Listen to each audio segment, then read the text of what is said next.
যদি মন খুলে হাসতে চান তাহলে এই ভিডিওটা শেষ পর্যন্ত দেখে যান। একটা ছাত্র স্যারকে বলল, স্যার একটা প্রশ্ন করতে পারি? তখন স্যার বলল, হ্যাঁ কর। তখন ছাত্র বলল, স্যার আপনি একটা আস্ত হাতিকে কিভাবে ফ্রিজে রাখবেন? তখন স্যার বলল, জানি না। তখন ছাত্র বলল, খুবই সহজ স্যার, আপনি আগে ফ্রিজটা খুলবেন, তারপর আস্তে করে সাবধানে হাতিটাকে ফ্রিজে ঢুকাবেন। স্যার আর একটা প্রশ্ন। তখন স্যার বলল, কি? তখন ছাত্র বলল, স্যার এবার বলেন তো আপনি একটা আস্ত গাধাকে কিভাবে ফ্রিজে রাখবেন? তখন স্যার বলল, খুবই সহজ, ফ্রিজটা খুলবো আর গাধাটাকে রেখে দিব। তখন ছাত্র বলল, হয় নাই স্যার, আগে আপনি হাতিটাকে বের করবেন, তারপর গাধাটাকে ভিতরে ঢুকাবেন।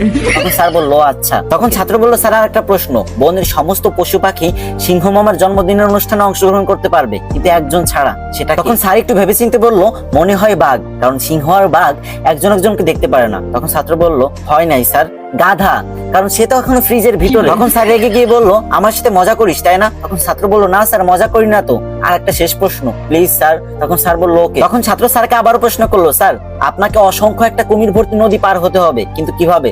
তখন স্যার বলল, এটা কোনো অবস্থাতেই সম্ভব না, তবে বড় একটা লোহার নৌকো হলে পার হওয়া যেতে পারে। তখন ছাত্র বলল, হয় নাই স্যার, আপনি খুব সহজেই সাঁতরের নদী পার হয়ে যেতে পারেন, কারণ কুমিরগুলোতে সিংহ মামার জন্মদিনে গিয়েছে।